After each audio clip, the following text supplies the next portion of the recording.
20 pesos na bigas itong Administrasyong Marcos. Saan ka makakakita? Sino po ba mga taga Cebu sa inyo rito? Meron po ba taga Cebu? Taga Cebu? Meron po ba? Saan ka makakakita?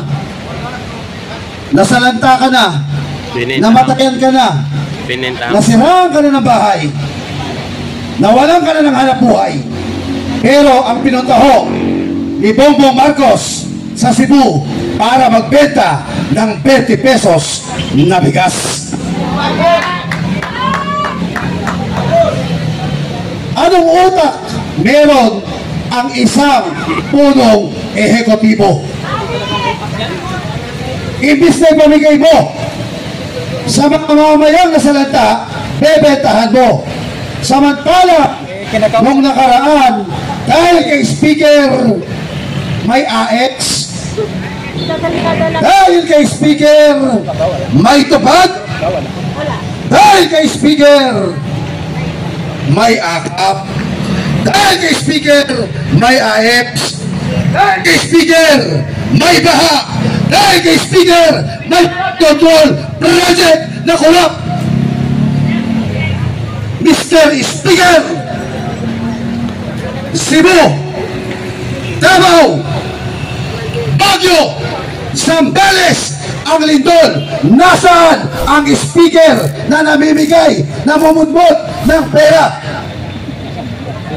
Walay! Nasa ibang bansa. Tama mo ba ako? Ibang klaseng magkasakit, magpapacheck up lang sa ibang bansa pa. Magpapacheck up. Pera ng taong bayan ang ginagastos. Hoy, hindi nyo mapipigilan ito. Nagtyagan nyo pa yung loudspeaking nyo. Mga kababayan,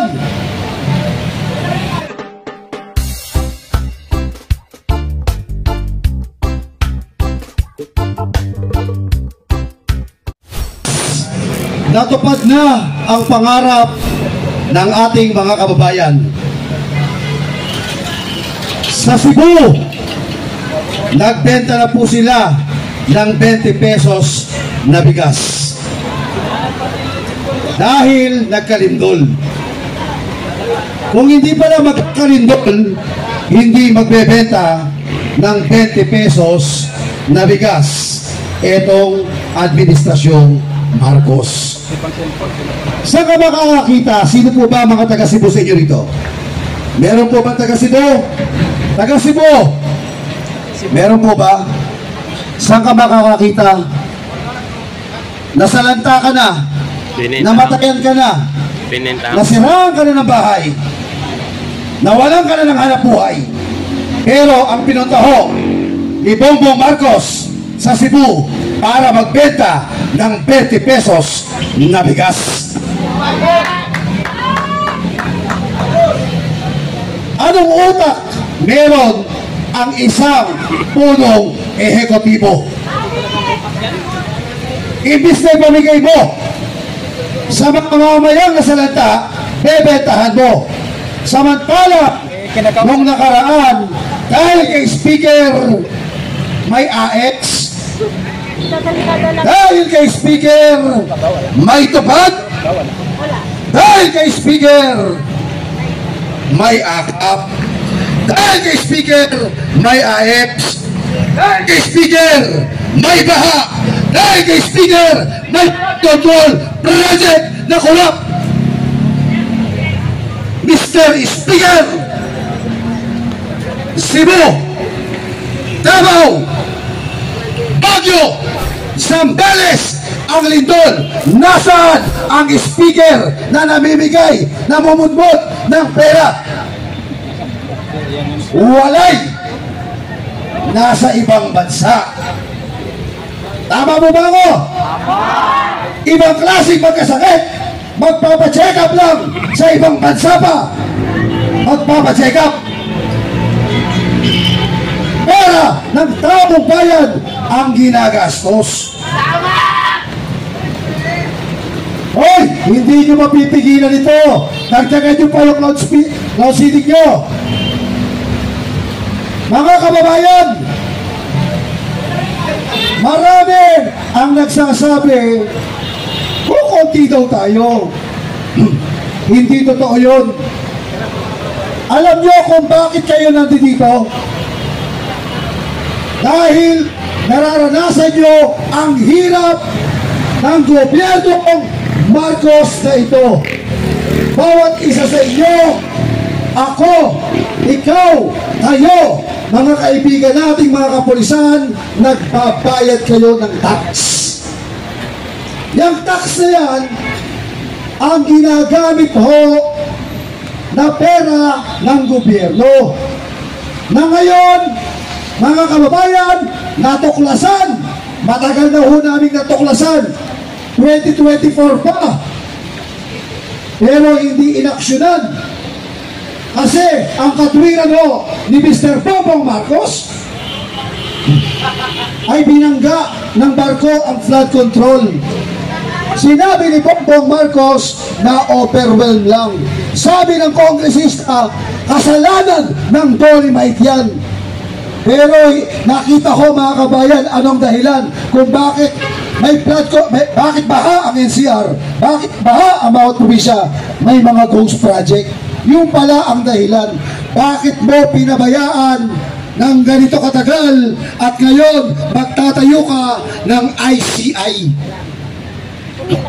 Kung hindi pa naman ang punong ehekutibo, kung baga naman nagtayo ka ng isang komisyon na magbabantay dyan, sisiguraduhin hindi substandard ang kanilang ginagawa, hindi nanakawin ang pondo ng bayan, hindi mauuwi sa ghost project, hindi sana walang ICI.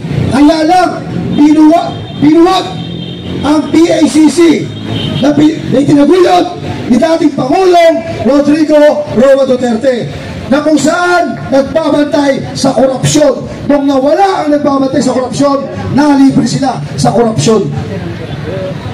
Bakit mo gagamutin ang sugat kung kaya mo namang huwag sugatan? Ang ICI ay nanggagamot. Samantalang nung pinirmahan niya ang General Appropriation Act, pwede mo naman pabantay yan. Ibig sabihin, meron ho tayong presidente na sobrang weak leader. Tama? Mga kababayan, kung ang ibang bansa ay wala ng tiwala sa gobyerno ni Bongbong Marcos, tanging mga takalista na lang, loyalista, ang kanyang napuputol. Bakit? Uulitin ko ulit ito. SK, South Korea, nangihiram ng pera ang gobyerno ni Marcos. Pinahiram ba? Hindi mo mapuputol. Anong sabi niya? Ayoko, maraming magnanakaw sa inyo. Oh, eto, hindi mapapasinungalingan. Mismong pinsan niya ang nagsabi, wala na Amerika. Yung mga investor doon, wala na. Bakit? Anong dahilan? Kasi sa korupsyon sa Pilipinas. Kung ibang bansa po, mga kababayan, wala lang tiwala sa gobyerno ni Bongbong Marcos. Tayo na lang ho, mga Pilipino, ang nagpapauto kay Bongbong Marcos. Kung yung mga kapitbahay nating bansa, wala nang tiwala sa kanya, bakit marami pa ho na mga Pilipino na ayaw sumama o di kaya mga keyboard warrior lamang ang tatapang pagdating po sa mga comment section? Tama mali? Alam niyo po, sa tingin ko, pinaparusahan na po ng kalikasan si Bongbong Marcos. Nung sinabi niya, meron tayong 5,500 flood control project in 2 days, na fact check siya. Tama mali? Ngayon, mula sa Kabisayan hanggang Mindanao, hanggang Central Luzon, hindi po tayo tinitigilan ng lindol. Inuuga ka na, BBM! Inuuga na ang Pilipinas dahil sa pamumuno mo. Nililindol na ang Pilipinas dahil sa'yo. Hindi ka ba mag-iisip? Tayo po, nandito, hindi tayo manggugulo. Mag-ingat po tayong lahat dahil ang gobyernong ito ay balat sibuyas.